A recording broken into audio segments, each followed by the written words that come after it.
السلام عليكم ورحمة الله وبركاته.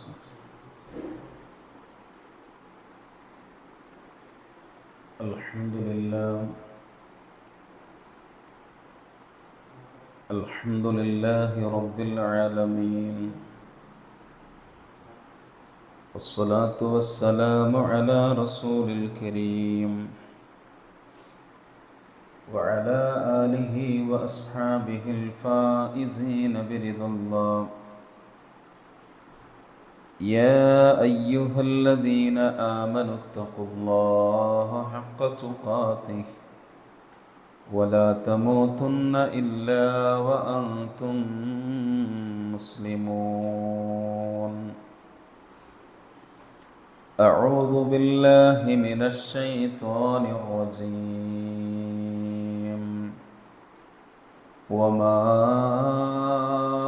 أرسلنا قبلك إلا رجالا نوحي إليهم فاسألوا أهل الذكر إن كنتم لا تعلمون.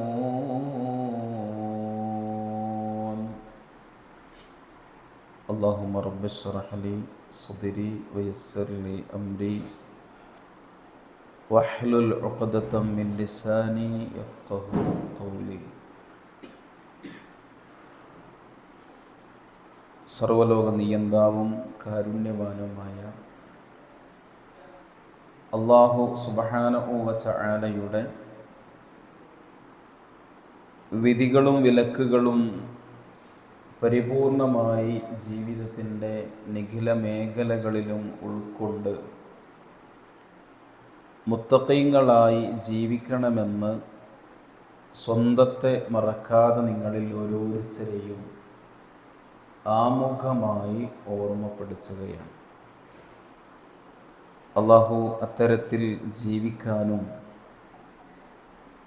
ഈമാനിലായി കൊണ്ട് തന്നെ മരിക്കാനും തൗഫീഖ് നൽകി നമ്മെ അനുഗ്രഹിക്കുമാറാവട്ടെ. വിശുദ്ധ ഖുർആനിൻ്റെ 21-ാമത്തെ അധ്യായമായ സൂറത്തുൽ അംബിയാഇൻ്റെ 6 ആയത്തുകളാണ് കഴിഞ്ഞ ക്ലാസ് വരെ നാം പഠിച്ചത്. ഇൻഷാ അല്ലാഹ് 7-ാമത്തെ വചനമാണ് ഇന്ന് പഠിക്കാൻ ഉദ്ദേശിക്കുന്നത്. ആയത്ത് ശ്രദ്ധിക്കുക, അത് നോതി നമുക്കതിലേക്ക് വരാം. أعوذ بالله من الشيطان الرجيم.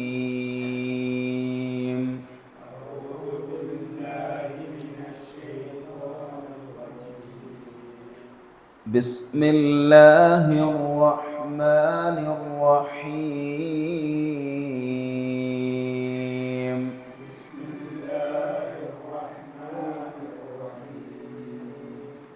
وما أرسلنا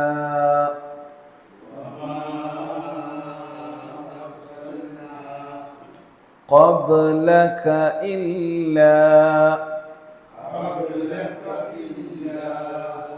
رجالا نوحي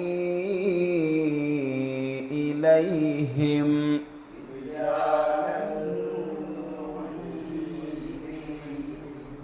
فاسألوا أهل الذكر إن كنتم لا تعلمون.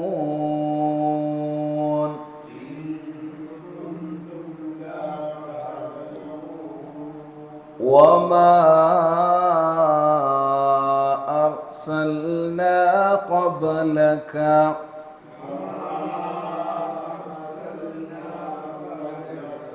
إلا رجالا نوحي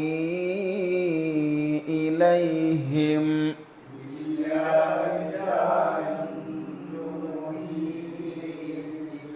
ഫസ്അലു അഹ്ല الذിക്രി ഇൻ കുൻതും ലാ തഅലമൂൻ.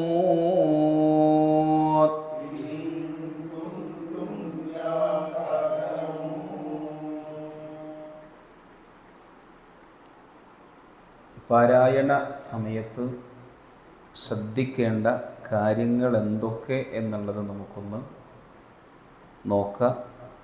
വമാ അർസൽനാ, മീമ് അതിന് മദ്ദിൻ്റെ ചിഹ്നമുണ്ട്, മാത്രമല്ല ശേഷം ഹംസയാണ്. അതുകൊണ്ട് മീമ് സാധാരണ ദീർഘം പോരാ, ഒരു 6 ഹർഫ് അല്ലെങ്കിൽ ഹർക്കത്ത് അളവിൽ അത് നീട്ടി വായിക്കണം. അതുകൊണ്ടാണ് നമ്മൾ വമാ അർസൽനാ എന്ന് മീമ് നീട്ടി വായിച്ചത്. പിന്നെ വരുമ്പോൾ ഖബ്ലക, ബാ ഹറൂഫുൽ ഖൽഖലയുടെ അക്ഷരമാണ്. ഖബ്ലക എന്ന് വായിക്കാൻ പറ്റൂല, ഖബ്ലക എന്ന് വായിക്കണം. ഇല്ലാ റിജാലൻ, റിജാലല്ല, നമുക്കറിയാം റിജാല്, റാഇന് കസ്ർ വരുമ്പോൾ രാ എന്ന വായനയാണ്. റിജാലൻ നൂഹി അല്ലേ, തൻവീനായ നൂനിന് ശേഷം നൂനാണ് വന്നത്. അപ്പം നൂനിലേക്ക് ഇദ്ഗാം ചെയ്ത് മണിച്ചു വായിക്കണം. റിജാലൻ നൂഹി ഇലൈഹിം, അവിടെ ഒരു ചെറിയ ചിഹ്നം കാണാം, ഇലൈഹിം എന്ന് കഴിഞ്ഞാൽ. അത് വരുന്നിടത്ത് എന്താണ്, നമുക്ക് വഖഫ് ചെയ്യാം, പക്ഷെ ചെയ്യാതെ ഓതലാണ് ഏറ്റവും ഉത്തമം. വഖഫ് ചെയ്യാൻ അവിടെ നമുക്ക് അനുവാദമുണ്ട്, എന്നാൽ ചെയ്യാതെ ഓതുകയാണെങ്കിൽ അതാണ് നല്ലത് എന്നതാണ്. നൂഹി ഹാ അല്ലേ, അതിനു ശേഷം വരുന്നത് എന്താണ്, ഹംസയാണ്. അത് നീട്ടി വായിക്കേണ്ടതാണ്, മദ്ദിന്റെ ചിഹ്നം അവിടെയുണ്ട്. ഫസ്അലു, ഫസ്അലു ഇസ്അൽ എന്നാണ്, അതാണ് ഇസ്അലു എന്നാണ്. പക്ഷെ നമ്മൾ എന്ത് ചെയ്യുന്നു, ഫസ്അലു എന്നാണ് വായിക്കുന്നത്. ഫസ്അലു അഹ്ലദ്ദിക്രി, അഹ്ലദ്ദിക്രി, ദാലാണ്, ദാലല്ല, ശ്രദ്ധിക്കണം. ഇൻ കുൻതും, നൂനു സാക്കിന അവ്യക്തമാക്കി വായിക്കേണ്ട 2 സന്ദർഭങ്ങളാണ് അവിടെ. ഇൻ കുൻതും ലാ തഅലമൂൻ,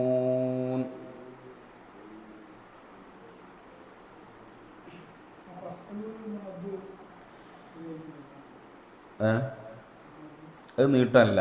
അവിടെ നമുക്ക് അംസ് അവസാനം വരുന്ന അംസിൻ്റെ മുകളിൽ ചെറിയൊരു സുക്കൂന് കാണാം അല്ലേ, അത് അവിടെ നീട്ടേണ്ടതില്ല എന്നറിയിക്കാനാണ് ആ ഒരു സുക്കൂന് അത്തരം സന്ദർഭങ്ങളിൽ വരുന്നത് എന്നാണ്.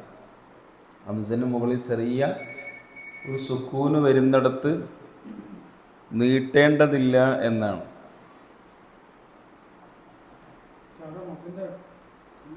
ചിഹ്നം കാണുന്നുണ്ട്,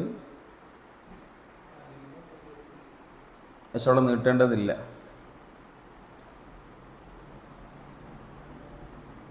വമാ അർസൽനാ ഖബ്ലക ഇല്ലാ റിജാലൻ നൂഹി ഇലൈഹിം ഫസ്അലു അഹ്ലദ്ദിക്രി ഇൻ കുൻതും ലാ തഅലമൂൻ.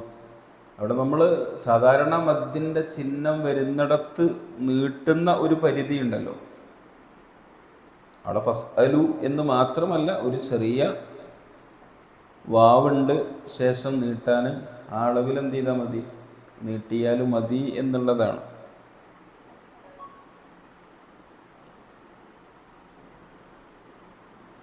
നോക്കുക, കഴിഞ്ഞ ആയത്തിൽ നമ്മൾ പറഞ്ഞു വരുന്ന വിഷയത്തിൻ്റെ തുടർച്ചയായി തന്നെയാണ് 7-ാമത്തെ വചനത്തിലും നമുക്ക് ചിലത് അള്ളാഹു പറഞ്ഞു തരുന്നത്. കഴിഞ്ഞ ആയത്തിൽ എന്താ പഠിച്ചത്?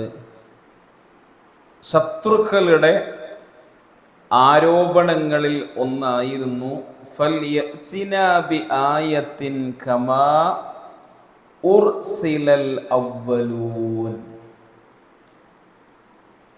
മുഹമ്മദ് നബി സ്വല്ലല്ലാഹു അലൈഹി വസല്ലമ എന്തുകൊണ്ടാണ് മുൻപ് കടന്നു വന്നിരുന്ന പ്രവാചകന്മാർ കൊണ്ടുവന്നതുപോലെയുള്ള ദൃഷ്ടാന്തങ്ങൾ കൊണ്ടുവരാത്തത്?